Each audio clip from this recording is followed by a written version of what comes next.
kind of what's interesting about stepping into like just now sharing, right? Like it's been a decade and now we're like, all right, let's talk about what we do. I'm sure at some point we'll share like our individual stories. That probably needs its own kind of space, but like who we are as a clinic practice or It's probably why it's taken so long to do this, because there's a lot about the way that we practice and the way we operate, who we are as folks within the treatment room that aligns with who we are outside of the treatment room. And there's a lot of, I don't know what the right word is. There's so much focus on always remaining a student and always learning and always trying to do better. I'm certainly never going to label myself a scholar. If anybody finds this and is looking for translations and original sources, there's plenty of wonderful practitioners out there that do that.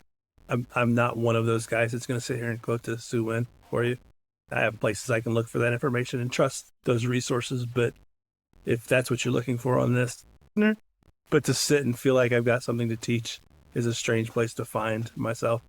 But that's really just because we've always been humble about the process and always feeling like there's more to learn and more to learn and more to learn. And then we reach a place where, oh, okay, people are interested in the things that the knowledge has been gathered over the years. And like, how do we just sit down and talk about it? It's definitely not intended to come across as stuffy. I want it to feel like conversation. the want, curiosity, need to pick this up was there's not very many people within our field. Like the teachers we've studied with are not that they're all retiring, but they're in like a later stage of their practice. And it doesn't really feel like there's anybody coming behind them, stepping up or stepping forward to even just engage in the conversations, right? It's not like you said about being like, oh, this is how the medicine should be getting taught or practiced or whatever that is. But there's just not as much conversation as it feels like it was when we were first starting. And a lot of my conversations come from you, right? Like I was just a couple years behind you in school. It feels like there's a little bit of a just vacancy there. And it does feel weird to be like, oh, let's us fill that vacancy. I don't know. We've just always been really good at questions and curiosities, and none of it, even in the treatment room, we take too seriously or are very like with our patients as far as this is what you need to do and this will solve all your problems. It's a exploration, I think is maybe the right word. There are certainly still some of those bigger conversations happening in some places, but it feels like some of that gap is like some of the others, it's like talking so far over the general public's head. And I think maybe that's what we're trying to do is also lean into that within our field, but also help bridge that gap with the public in a way that like if you didn't go to school and study this for however many years, that you can also be a part of the conversation that we're trying to have. I don't know if there's like more to add to that in a way that this isn't really, it's really for us more than it is for anything, which feels like a weird thing to say. One of the things I always Yeah. appreciate about how we practice and how we have conversations, which will probably come through as we do more of this, is most of our conversations begin with what if. And I find it's been a neat way to engage the medicine. It's a neat way to engage patients. And we're practicing a medicine that, you know, not everybody's attached, to the ideas that we sort of approach the medicine with. Do you have to believe in this in order for it to work? Like, no, it works. Like, I don't have any double-blind studies to prove it to you. I have results that my patients get that prove it to you.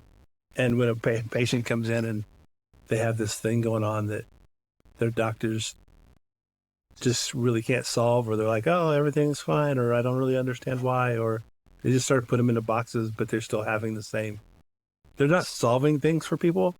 It's getting that conversation. Well, I wonder, what if, what if we approach this and do what we do, and can we get you some relief?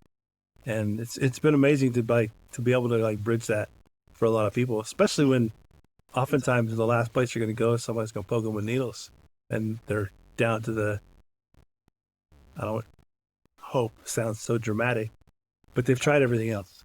And they come in and you get a different perspective on what they're going through, and we approach it and look at it differently.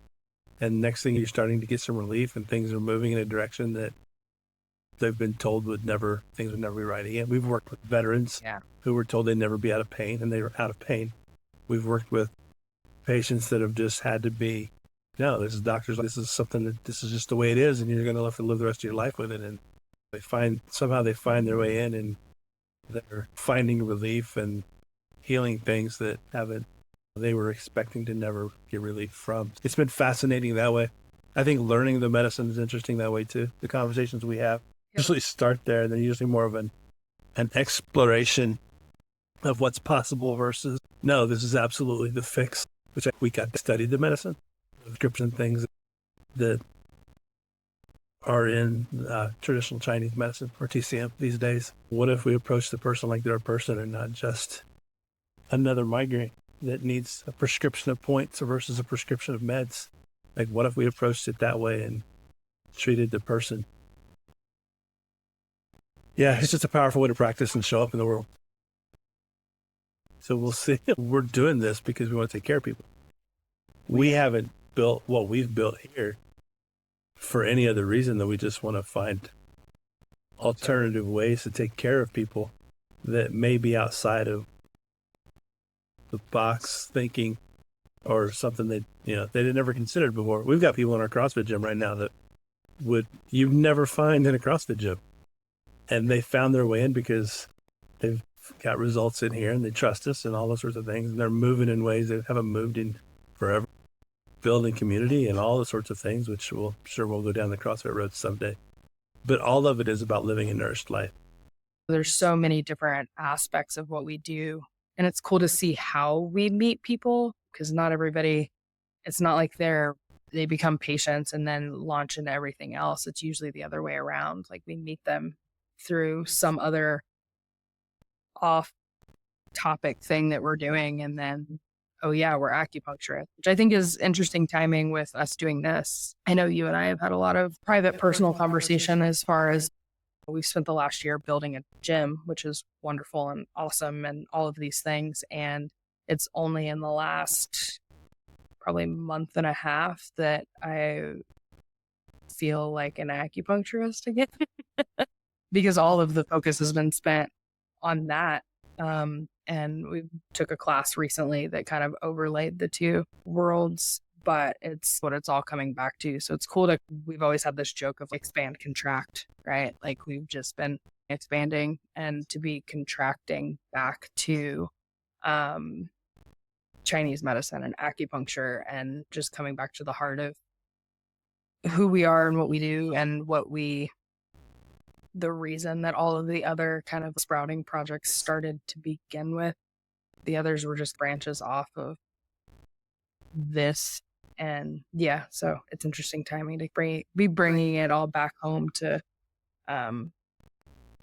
that as well.